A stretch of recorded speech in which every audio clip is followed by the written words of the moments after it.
دیکھیے ہمارے جو اسلاف ہیں، صحابہ کرام کے بعد ائمہ، یہ ہمارے اسلاف میں چوٹی میں ہیں۔ ان اسلاف میں، ان ائمہ میں دو بنیادی قسمیں ہیں، ایک محدثین اور ایک فقہاء۔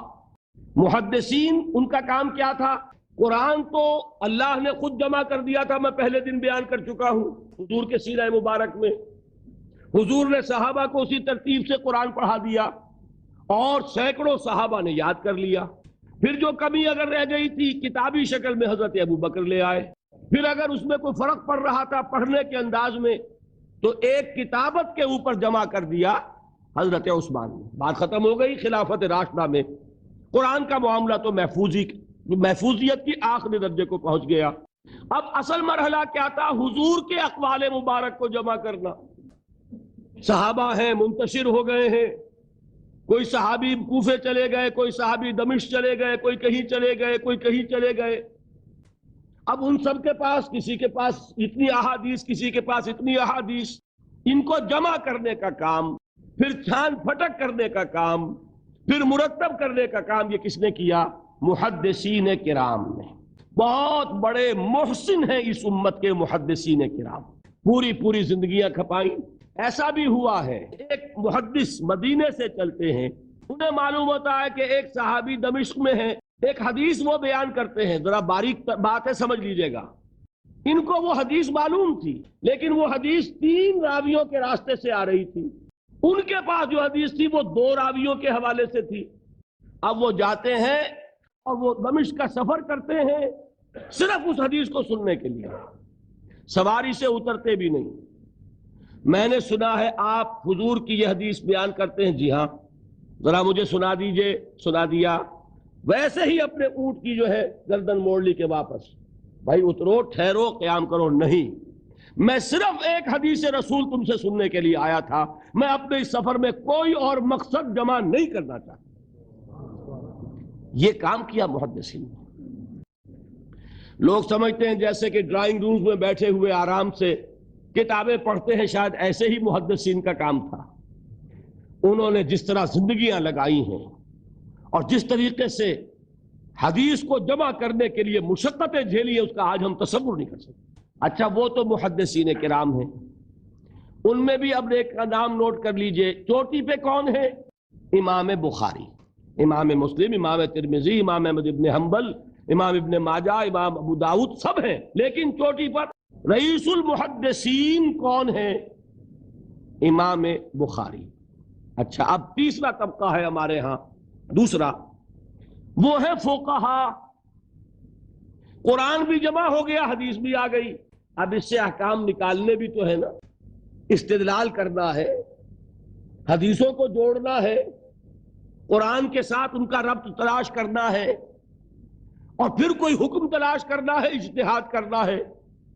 یہ کام جنہوں نے کیا انہیں ہم کیا کہتے ہیں؟ فقہاء کرام۔ اور ان میں بہرحال جو لوگ یہاں جمع ہیں، مجھے یقین ہے کہ وہ اس بات کو تسلیم کرتے ہوں گے کہ ان میں چوٹی پر ہیں امام ابو حنیفہ رحمۃ اللہ علیہ، امام اعظم۔ پوری دنیا نے تسلیم کیا ہے کہ قانون کا جتنا سینس امام ابو حنیفہ کو ہے، قانون ایک علیحدہ شے ہے، اخلاقیات علیحدہ چیز ہیں۔ ایک شے کا اخلاقی تقاضا کچھ اور ہے، قانونی تقاضا کچھ اور ہے۔ آپ کو کسی نے تھپڑ مارا، اخلاقی تقاضا کیا ہے؟ معاف کر دو بھائی، اور قانونی تقاضا کیا ہے؟ جوابی تھپڑ رسید کرو، اس لیے کہ اگر یہ نہیں کرو گے تو اس کی ہمت افزائی ہوگی، یہ کسی اور کو بھی تھپڑ مارے گا۔ میں اپنا احساس عرض کر رہا ہوں، اور دنیا میں جو بات مانی گئی ہے کہ جس کا نام لیگل سینس ہے، قانون کا ایک فہم، اس میں دنیا کا کوئی شخص مقابلہ نہیں کر سکتا امام ابو حنیفہ کا۔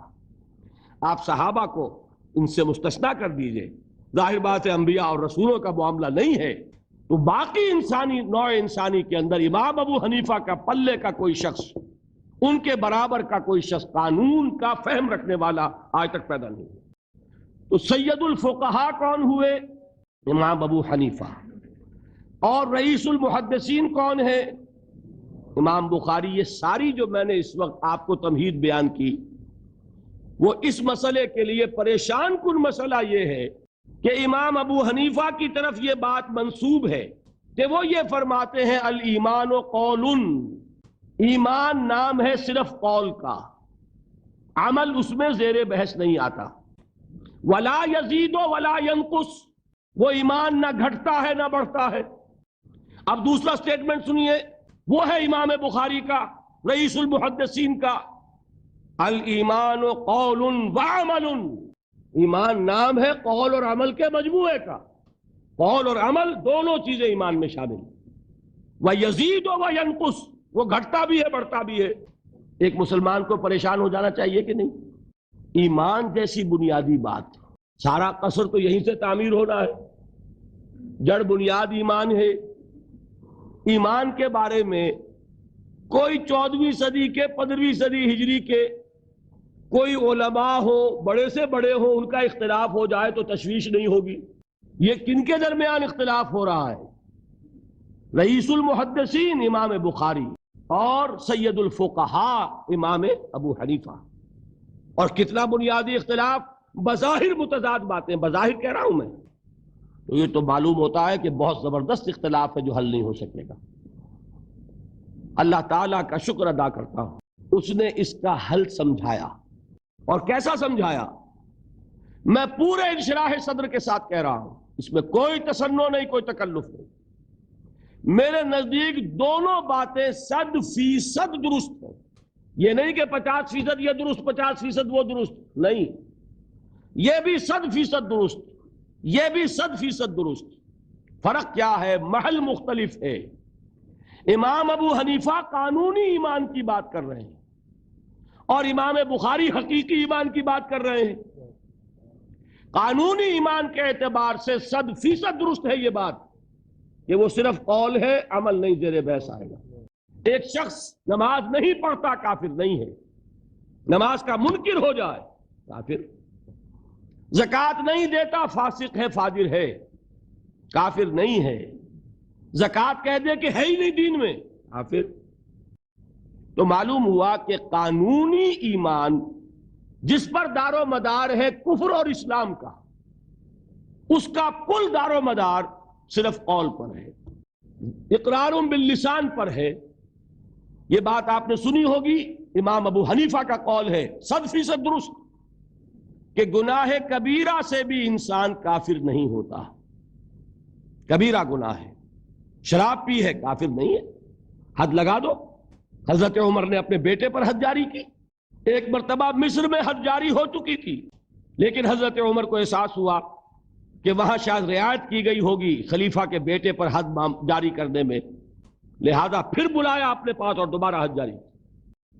اگر کسی سے زنا ہو گیا ہے، میں آپ کو واقعہ سنا چکا، غامدی خاتون کہ ذرا کسی نے کہہ دیا بے حیا عورت تھی، تو حضور نے کیسی ڈانٹ پلائی ہے، کتنا اس کا رتبہ بیان کیا ہے۔ اس نے تو وہ توبہ کی ہے کہ مگر مدینے کی پوری آبادی پر اس کو تقسیم کر دیا جائے تو سب کی نجات کے لیے کافی ہو جائے۔ البتہ حقیقی ایمان، اب یہاں زمین و آسمان کا فرق آ جائے گا۔ ایمان دل میں اتر جائے تو کون نہیں جانتا کہ دل میں جو بات اتر جائے وہ عمل پر ضرور اثر انداز ہوتی ہے۔ یہ بات سیدھی سی ہے، دل میں یقین ہو، عمل اس کے مطابق ہوگا۔ 2 اور 2 4 کی طرح مثالیں دے دوں آپ کو یقین ہے آگ جلاتی ہے، آپ ہاتھ ڈالتے ہیں اس میں، کیوں؟ یقین ہے کہ جلاتی ہے، لہذا کوئی شخص ہاتھ نہیں ڈالے گا، غلطی سے پڑ جائے تو پڑ جائے، جان بوجھ کے کون ڈالے گا؟ اچھا، میں بلکہ یہاں تک کہا کرتا ہوں کہ یقین تو بڑی دور کی شے ہے، گمان بھی ہو، گمان، اس کا نتیجہ بھی عمل میں نکل آتا ہے۔ کون شخص نہیں جانتا کہ سارے سانپ زہریلے نہیں ہوتے؟ معلوم ہے نا، لیکن جو سانپ ہے پتہ نہیں کم بخت یہ زہریلا ہے کہ نہیں؟ یقین نہیں ہے کہ یہ زہریلا ہے، ہو سکتا ہے کہ زہریلا ہو، صرف ظن ہے نا، آپ قریب پھٹکتے ہیں اس کے۔ معلوم ہوا کہ یقین تو بڑی شے ہے۔ کیا دل میں یہ یقین ہو کہ اللہ ہے اور مجھے دیکھ رہا ہے اور مجھے اس کے حضور میں حاضر ہونا ہے، پھر بھی آپ شراب پی سکیں گے؟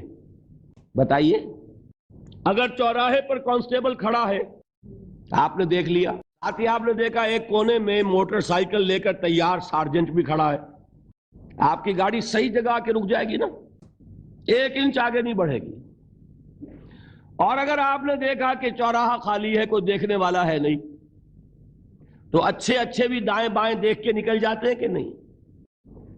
آدمی اپنے آپ کو دھوکہ دیتا ہے, بھئی یہ سارے ٹریفک رولز بچاؤ کے لیے ہے نا, تو دور دور تک کوئی ٹریفک نہیں ہے, خامخواہ کھڑا رہوں میں یہاں کائے کے لیے. لیکن دور دور تک کوئی ٹریفک نہ ہو لیکن سارجنٹ کھڑا ہو, پھر آپ پابندی کریں گے کہ نہیں؟ اگر یہ یقین ہو کہ اللہ ہے اور مجھے دیکھ رہا ہے, تو کیا اس کا قانون توڑیں گے آپ؟ یقین والے ایمان کے ساتھ معصیت جمع نہیں ہو سکتی. قانونی ایمان کے ساتھ معصیت کے ڈھیر لگ سکتے ہیں, جیسے کہ ہمارے ہاں ہے لما تقولون ما لا تفعلون کبر مقتا عند اللہ ان تقولوا ما لا تفعلون. اے ایمان کے دعوے دارو, کیوں کہتے ہو جو کرتے نہیں ہو؟ اللہ کے غضب کو بھڑکانے والی ہے یہ بات کہ تم کہو جو کہ کرتے نہیں. ہماری امت کی اکثریت کا حال یہی ہے کہ نہیں؟ یہ کیا بات ہے کہ قانونی ایمان ہے, اس کے ساتھ معصیت کے انبار ہیں. حقیقی ایمان ہو تو معصیت کا وجود ہو نہیں سکتا. اب بتائیے ایمان اور عمل علیحدہ ہو جائیں گے کیا؟ یہ ہے مسئلہ جو امام بخاری کے سر پہ ہے.